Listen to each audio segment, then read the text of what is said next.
This is the Bond Elite knitting machine, and underneath you can see I have also the Elite ribber.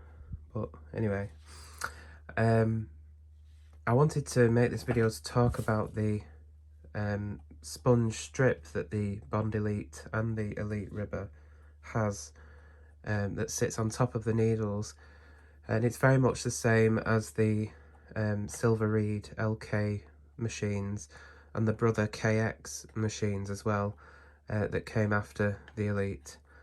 I suppose they sort of competed. The Elite came out in 1988, and then in the early 90s, Silver Reed and Brother made similar machines to compete with the Bond Elite. But needless to say, anyway. So, first of all, to check the brake sponge, it's called, you're going to take the carriage off the needle bed. Just set that safely to the side somewhere where you're not going to damage it. What you can do is, if you tip the needle bed forward, all your needles should stay in non-working position, and you can see mine aren't. And the further I tip it forward, the more those needles want to come out. Now it's not terrible, the sponge on this machine.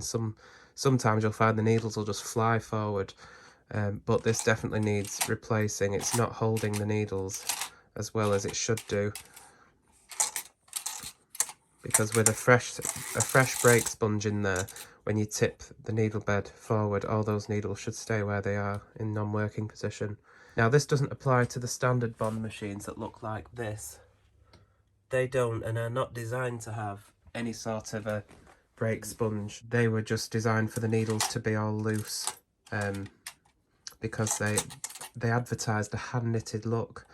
And with the original Bond machines, with the hand-fed yarn and the lack of any sort of sponge to put tension on the needles, really helped the stitches create a hand-knitted effect, which this was knitted on a Bond. You can see that really does look like hand knitting.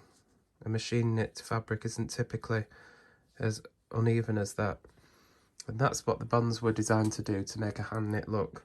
Well, the Elite was a bit more luxury, so you know, you have the addition of a yarn take-up spring, so you didn't have to take the slack manually, and it also had the brake sponge, because, and I think the reason they added it to the Elite was because they wanted to make a nice ribber for the Elite, and it really is a reliable, really fun ribber, and I really do recommend it if you can get your hands on one, if you're lucky enough.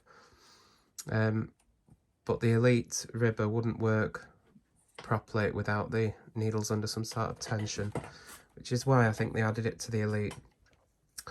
But I'm going to show you how to change it in this video, and what I have now, I've tried many different sponges. It's a bit picky, the Elite, on what type of sponge you put in there. If you put a standard sort of Japanese sponge that you can find with the vinyl strip on top, some of them are ribbon, but some of them are vinyl. You can get away with the ribbon ones, the ribbon covered sponge strips, but the ones that have a vinyl covering, they're not going to work very well in the Elite. It'll make the carriage very, very difficult to push. But what I've found is you can actually still buy this, so this is why I'm recommending it. This is an actual knitting machine part. This is the brake sponge for the LK150 and LK100 machines for Silver Reed. Silver Reed still produce this, so it's readily available, and it is ideal. It's got a nice sort of an interfacing, so it's not quite a ribbon, it's more of a sort of an interfacing type tape that they've attached on the top and the bottom, so it doesn't matter which way around you put it in that little gully inside, this will work just fine. And I'll show you how to put that in afterwards. But first of all, we need to get the original sponge out. So after taking the carriage off the needle bed, just make sure that all your needles are in non-working position, just so you don't catch them on anything when you turn the needle bed over, because we need to turn the bed upside down to access the sponge. So if we tip it backwards, so we're not going to make sure those needles don't come forward, we tip it backwards and over onto its front or its back, whatever you want to call it. You can see now this is a bit of a big job. The Elite ribber is exactly the same, it's identical to changing the sponge on this, so I'm just going to show you on the main bed. On the Elite ribber you'll have brackets on the end here that you need to remove first. 2 metal brackets that the ribber attaches onto the brackets on the main bed. So if you're doing it on the ribber bed, you need to take these metal brackets off each end first. But you'll basically have a series of 20 screws. They're in groups of 4. There's 4 there, 4 there, 4 there, 4 there, and 4 there. And you just want a Phillips or posi drive, crosshead screwdriver, and you want to undo all of these screws. Be careful because they've probably been in there for decades, so you want to be careful you don't break anything. So just take your time with it and try not to chew the heads off the screws if you can help it. So I'm going to do this for all 20 screws, remove them all. Once you've removed all the screws, then you can remove this metal support plate on the back of the needle bed. One thing to note about the screws is you may want to put them in a little ramekin or something like that, just so you don't lose them. Now, I've failed to mention before, but it's important that you do this procedure on a flat table. You don't want to be doing this on your knee, because the Elite, like all bond machines, are made up of needle bed sections. In the Elite's case, it's 34 needle bed sections. There's 4 of them, making the 136 needle bed.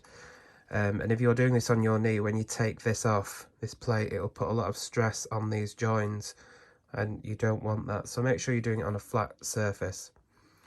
So remove this metal back support plate carefully and put this to the side somewhere where you won't risk bending it. And now we can see the underside of the needle bed, and you can see the sponge in here, which is here. You see at the end there what it's actually supposed to look like, but it's perished that much that it's gone all sticky. You see it doesn't have the same memory on the sponge, and it doesn't spring back like it should. So that's no good. That needs to be removed and replaced. So what we need to do now is carefully turn the needle bed back onto the front side.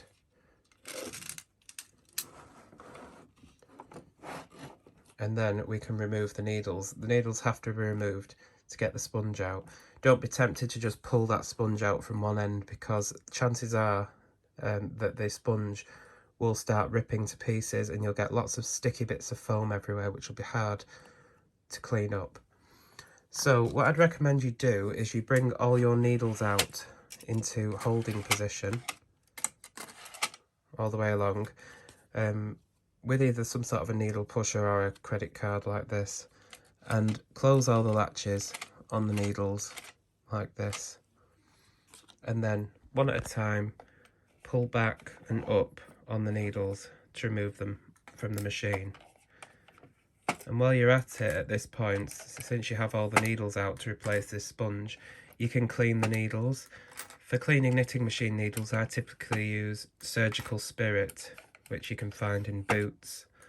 If you're watching this in the US, Surgical Spirit is similar to like rubbing alcohol, so you can give the needles a good clean. I'd put a couple of drops of knitting machine oil in the jar of the spirit. Use a jam jar, a big jam jar, and put the needles in there with the Surgical Spirit and a few drops of oil, and soak it for around 10 minutes. Give it a shake a few times, and it should clean them up quite nicely and get the latches moving properly if they're a bit sticky. So I'm going to do this all the way along, and then we'll go on to the next step. Now we have all the needles out, we want to carefully turn the bed back onto its front again, and then we can remove the old sponge. And with any luck, it'll all come out in one piece. There we are. And you can see the difference of what it should look like compared to what it does look like. And that just happens from years and years of being under pressure. Because of course, as you can see, the needles have been underneath the sponge, or on top of the sponge, all this time. And you can see we have here a nice new sponge that we're going to change it with.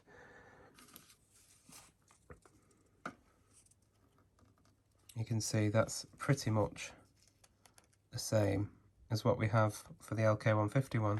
It's a little bit, tad bit wider, but that should be okay because the top of this part is very flexible, the topping. So that shouldn't be a problem. So that's a good substitute, and as I said, it's readily available.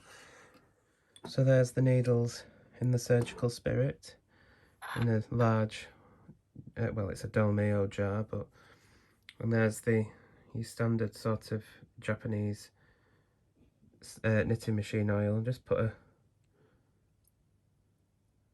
about 4 drops in will do. This is the one I keep specifically for this because typically they normally have a brush in the end, but I've removed it so it's easier to tip it in for the sake of cleaning my needles. So I just keep this particular one for cleaning my needles. But anyway, can't get that lid on for now with one hand. I haven't got my tripod set up at the moment. So put the lid on tightly, and then you can, you know, give it a I'm not going to shake it too hard because I don't think that lid's on properly. But give it a good shake around, up and down, you know, and just let them soak for a bit, and that will clean off any stickiness that was left from that old sponge, and any latches that are a little bit seized. The oil in there will help lubricate those, and they'll be all ready to go back in. So once the needles have been cleaned and you've let them soak for 10 to 15 minutes and given them a good shake around, take them out onto a lint-free cloth and let them air dry. The spirit will evaporate very quickly because it's alcohol, leaving bubbles of oil on the needles. Don't wipe that off, just leave them on, and set the needles to the side until you're ready to put them back in. The little bit of oil will help them lubricate inside the needle channels. Once the needle bed is ready for your needles to go back in, I've actually washed mine and it's all dried and everything, and just make sure if you have washed it that it is fully dry. We're ready to put the needles back in with the sponge. So I'm going to turn the bed over, and I'm just going to put the end caps back on. And they just slot in like that. Do the same at the other side. You will find that they won't stay on perfectly at this stage, but don't worry about that, just as long as they're slotted in. Okay. And now we're going to get our new sponge, and we're going to insert it into the gully here. You want a little bit of overhang. Just push it down into the channel all the way down. Try not to stretch it if you can help it. Just push it in. Just push it in as far as you can at this point. The needles will push it down further once we put them in place. So once we've pushed the sponge into that gully, we're going to get our needles. And now this is the fun part. Because this part does take quite a while. As you can see, when I said about cleaning them with a surgical spirit, you can see the bubbles of oil that have been left on the needles, and that's fine. So what we're going to do now, with the latch open, I'm going to insert it into the channel. You have to do this upside down, so you just have to feel your way around. It helps if you do this on the edge of the table. If you push down on the sponge as you slot in the needle in at quite a steep angle, you'll see it pops through. Hopefully we're in focus here. There you go, and I've pushed the needle forward so the latch has gone beyond the sponge, and now I'm just going to push down on that needle so it lines up with the slot where it needs to be pushed home, like that, and we push that needle back into place, and that's the first one in. Now I like to do one at the end, one in the middle, and one at the other end, and then we'll continue putting the rest of them in the same way. So I've just rearranged the camera angle so you can see a little bit better. So I'm going to open the latch on the needle. I'm holding the butt of the needle, and as I slide the needle into that slot at a steep angle, I'm pushing down on the sponge and allowing the needle to protrude. Sorry, I can't keep the camera in focus here. Allowing the needle to protrude past the sponge with the latch, and I'm just going to push it down with my finger until it goes home like that. That's your next one in. In fact, you might want to leave these end caps off because they'll just keep falling off anyway at this point. Next one, again, you can see how steep of an angle that is. The more and more needles you put in, the easier it will be for these needles to go home. As I say, this LK150 sponge is a little bit wide by about 2mm to the original, but it will push out of the way and go in there just fine. We can move the needles in and out quite easily, so we know that that's going to work just fine for us. So we're going to do the same process all the way along. And the reason I like to put one at the end, one in the middle and one at the opposite end is just so the sponge doesn't try and stretch itself as I'm doing this. You'll find the more needles you put in, the easier it will be to get them in there. As you can see, I'm having a much easier job now than I was at the very beginning, because the sponge has already begun to be pressed into that channel.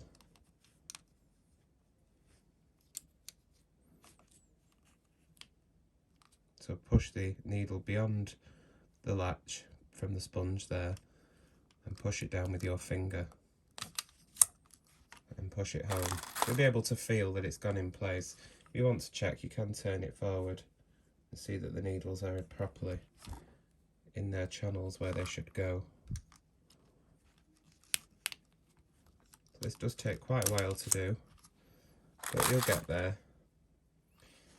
So once all these needles are in place, I'll show you what it will look like.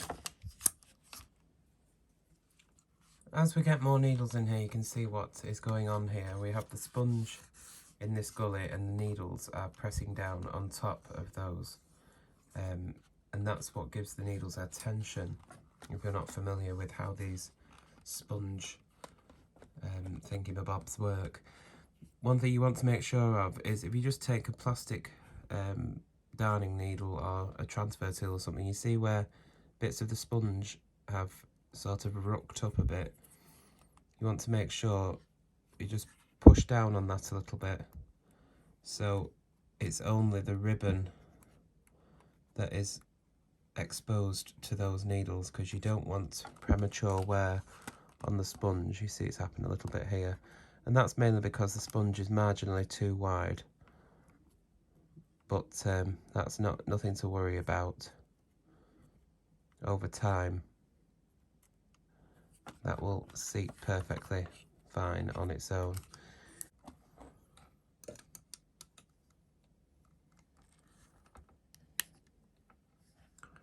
When you get to a join in the needle bed and you which is like this point here, and you think, oh gosh, that needle won't go through because the join here is in the way. You see, unlike all the other exposed areas where the slots are, and you think, oh gosh, I can't get that needle out now because of the latch. Well, if you just bring it all the way forward, close the latch, it'll pull out quite easily. Then you can begin again. But wherever your joins are, don't push the needle in as far, just push it in slightly so it clears that join. Push it down with your finger so you can get it home like that. And there we are, that's popped into place. So there we have the new brake sponge in place. All the needles are back in. The end caps are back on, and you'll have a little bit of overhang. Sometimes you'll have a bit less on one side than you do on the other, in this case, because as you put the needles in, it starts to shorten very slightly as it pushes down into the groove, which results in you getting a tiny little bit less. But as long as you've got a bit hanging over from your last needle, that's absolutely fine. That's what you want. You don't want it teetering on the edge, otherwise it won't perform its task. Now, just make sure after you've got everything back in, before we put this back plate on, that the needles are sat on top of that ribbon that's on top of the sponge. You don't want any of the needles touching the sponge at all. So just make sure that the needles are sitting on the ribbon, and anywhere where there's a bit of sponge exposed, you might want to get a couple of transfer tools or a couple of darning needles and push the sponge out the way, and then make sure that it's seated with the ribbon exposed to the needles and not the sponge. Don't worry about the creasing, that's just caused by the sponge being slightly too wide for the gully. I've tried several different sponges, and the LK150 one does work. It's a little bit more faffy than some of the other sponges, but it's quite picky, the Elite, as I said earlier in the video, with what type of sponge you use. Some sponges that have different coatings on top will make it harder for the carriage to knit across these needles, and the LK150 brake sponge has a nice soft sort of interfacing or ribbon, and it works really well. So that's the sponge back in, all the needles are back in place. The only thing now to do is put the back plate back on, do up all the screws, and we'll be ready to knit. So once all your needles are back in and you've got your metal back plate back on the rear of the Bond Elite, you can see that now when we tip the needle bed forward, all the needles stay where they are, and they only come out when we push them out. And they stay in place, and that's how they should be on the Elite. And you can see here the carriage should be as easy as that to move. One finger, pinky finger.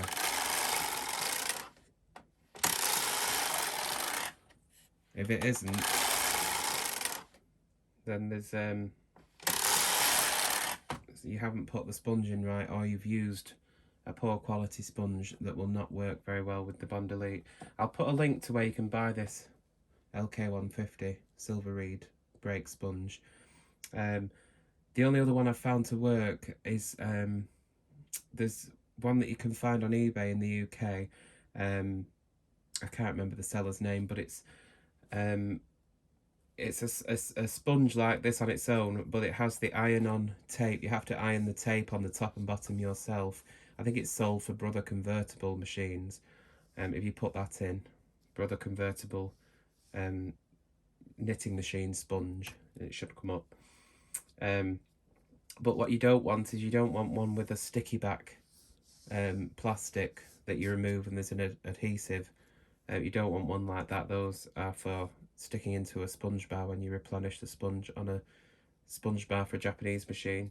You want one that has either just the sponge on one side and a ribbon on the other, or the ribbon on both sides, but you don't want any adhesive in there at all. and as I said, marginally too wide, as you can see here.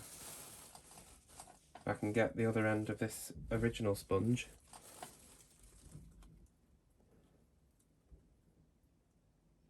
It's about 2mm wider, but it doesn't cause any problems. It just makes it a little bit more fiddly to get into that gully, but it does work really well, and I would recommend using the Silver Reed brake sponge. But there we are. That is replacing the sponge strip or brake sponge on the Bond Elite knitting machine. So hopefully you found this video helpful, and thank you very much for watching.